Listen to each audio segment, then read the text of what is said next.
Assalamualaikum warahmatullahi wabarakatuh. Salam sejahtera buat kita semua. Semoga kalian semua dalam keadaan sehat dan dalam lindungan Allah Subhanahu wa taala. Baik, pada pembelajaran kali ini kita akan membahas tentang communicationware. Ya, dimana materi ini kalian bisa download pada e-learning di pertemuan kelima.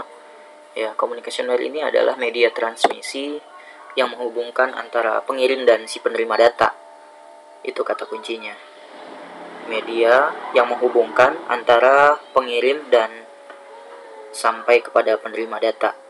Ya, bisa jadi karena jaraknya jauh ataupun jaraknya dekat. Ya, yang jelas media transmisi atau media communicationware ini adalah media yang menghubungkan antara pengirim sampai kepada penerima data. Nah, ada beberapa jenis ya. Yang pertama ada kabel, kemudian ada jaringan tanpa kabel.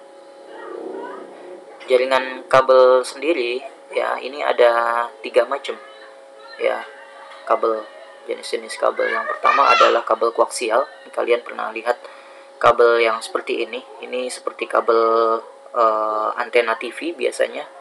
Nah, kabel ini bisa digunakan untuk membuat jaringan ya. Hanya saja mungkin kurang fleksibel, kemudian juga lebih mahal dibanding kabel yang sering digunakan saat ini. Ya, ini namanya kabel koaksial. Kemudian selanjutnya adalah kabel twister pair. Nah, ini kabel ini yang sering digunakan untuk membuat kabel jaringan yang saat ini banyak digunakan di warnet atau di jaringan komputer di kantor-kantor atau di warnet ya. Nah, ini namanya kabel twister pair. Nah, kabel twister pair ini ada 3 macam. Yang pertama ada UTP, FTP, sama STP. Nah, dari ketiga kabel ini yang sering digunakan itu model yang pertama, kabel UTP. Ya, kenapa kabel ini lebih banyak digunakan? Karena dari ketiga ini, yang depan ini lebih murah ya. Kenapa dia lebih murah? Kita lihat pembungkusnya. Di kabel yang kedua FTP, lihat dia ada pembungkusnya semacam foil ya atau aluminium. Nah, kemudian yang ketiga ini kabel STP. Nah, ini lebih mahal lagi karena selain luarnya dikasih pembungkus foil ya, dia di dalamnya juga dibungkus lagi sama foil juga. Nah, gitu dia. Nah, maka itu dia lebih mahal dibanding yang pertama. Nah, fungsinya apa ini kabel diberi foil seperti ini atau aluminium ini? Fungsinya agar tidak terpengaruh dari pengaruh luar, misal magnetik ya atau tegangan gitu. Nah, tapi kalau untuk yang kondisi normal ya menggunakan UTP udah mampu atau sudah stabil, udah bisa kita gunakan. Ini kabel twister pair.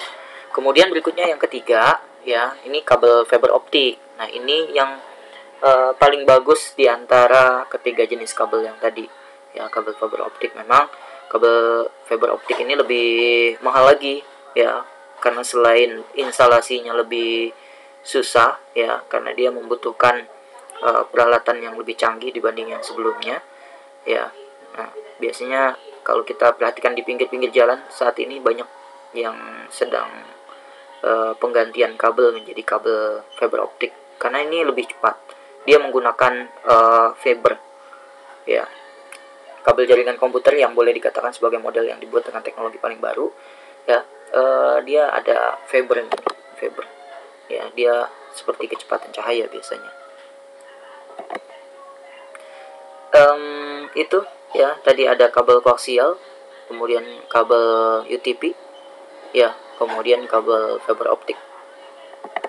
Nah, kemudian fungsi kabel jaringan biasanya ini sebagai penghubung antara satu perangkat jaringan yang satu dengan yang lainnya. Ini jaringan ya. Nah, kekurangan dan kelebihannya. Nah, kalau kelebihannya di sini kita bisa lihat ya, relatif lebih murah biayanya, tingkat keamanan lebih tinggi ya, kemudian performa atau stabilitas jaringan lebih tinggi, kemudian delay waktu koneksi antar komputer cepat sehingga transmisi data cepat. Ya, jelas menggunakan kabel ini keamanannya tinggi, kemudian juga lebih stabil. Jadi ketika kita mengirim data ya stabil dia tanpa terpengaruh cuaca, tanpa pengaruh hujan, kemudian angin atau sinyal gitu ya. Nah, ini kelebihannya. Kemudian kekurangannya kurang fleksibel. Jadi kalau kita mau pindah-pindahkan ya agak susah. Ya kita harus instalasi dulu. Nah, ini makanya mobilitasnya agak kurang juga, membutuhkan tempat dan lokasi jaringan permanen. Ya jangan dipindah-pindah kalau pakai jaringan kabel. Kalau mau pindah ya repot. Kita ukur lagi, kita tarik lagi kabelnya, ukur berapa panjangnya gitu, instalasi lagi. Membutuhkan biaya perawatan yang rutin, penggunaan terbatas pada satu tempat yang terjangkau dengan kabel. Jadi kalau tempatnya jauh ya sepanjang itulah kabelnya. Waktu instalasi relatif lebih lama. Ya jelas karena ada tarik-tarik kabel, potong-potong kabel, kemudian instalasi ya itu waktu yang lebih lama untuk instalasinya. Ini jaringan kabel, kelebihan dan kekurangannya. Kemudian berikutnya ada jaringan tanpa kabel atau jaringan nirkabel atau wireless. Ini merupakan sekumpulan komputer yang saling terhubung ya menggunakan media udara atau gelombang. Nah, ini peralatannya, ada access point. Biasanya kita sering lihat ini di kampus ya, di pojok-pojok ada access point.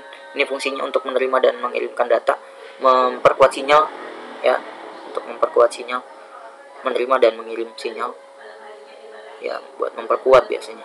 Antena eksternal, kemudian ini WLAN wireless adapter ya, bisa USB atau ada seperti ini antena, kemudian juga ada card, kemudian Bluetooth ya. Nah, ini kelebihan dan kekurangan jaringan kabel atau tanpa kabel ya. Kelebihannya pembangunan jaringan yang cepat, kemudian mudah, murah untuk direlokasi, jadi kita mau pindahkan gampang ya.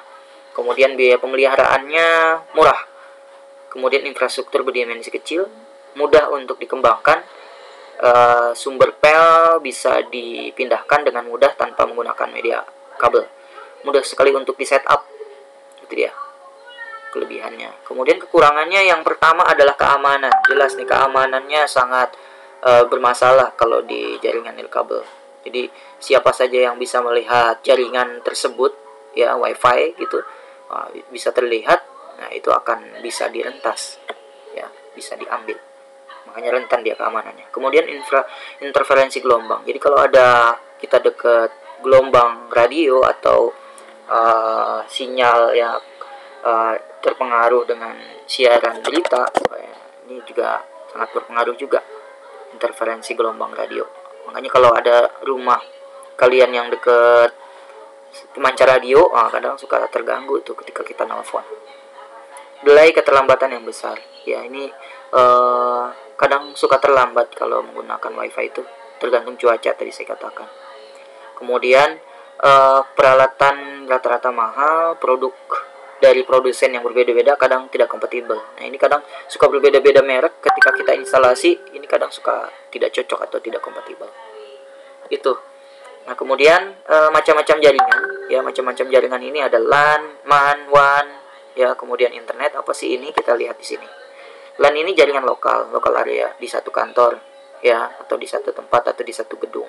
Kemudian kalau MAN itu metropolitan area network, berarti ini antara kota ke kota ya. Kemudian WAN ini world area network, biasanya dari negara ke negara kita menghubungkannya menggunakan internet. Nah, internet ada di sini gitu. Kemudian topologi jaringan, ini yang terakhir. Topologi jaringan topologi adalah pola tata letak interkoneksi ya. Instalasinya modelnya seperti ini, ada model bus, star, ring, mesh, tree. Apa sih ini? Kita lihat nih contohnya. Bus ini seperti bus instalasinya, topologinya. Kemudian tree ini seperti pohon ya, di sini punya anak ke sini ya. Kemudian ring ini cincin. Kemudian star, ini model mesh. Baik, itu yang bisa saya jelaskan di communication wire.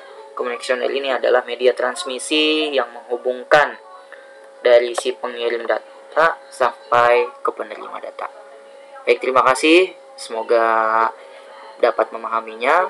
Mohon maaf, nanti kalian bisa diskusi di forum diskusi. Terima kasih sekali lagi. Assalamualaikum warahmatullahi wabarakatuh.